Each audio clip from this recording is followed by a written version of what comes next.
Aji tuzidi kukupasha. Miaka 18 baada ya vurugu za baada ya uchaguzi wa mwaka 2007 hadi mwaka 2008, watu waliofurushwa makwao maarufu IDPs kutoka kaunti ya Migori wanadai fidia kulingana na makubaliano ya serikali.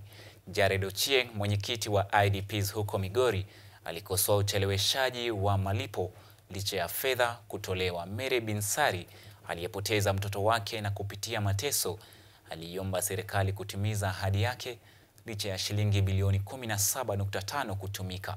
Wengi wa wafurushwa hao bado hawajalipwa, jambo linaloibua hasira kutoka kwao.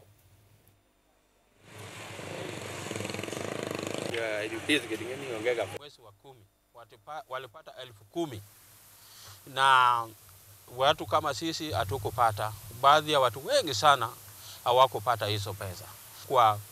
Kwa koti tukapeleka ujumbe kwa parliament. Ikawa tumeingia huko tukaweka maneno huko kwa parliament, baada wakapitisha kwamba tulipwe tena.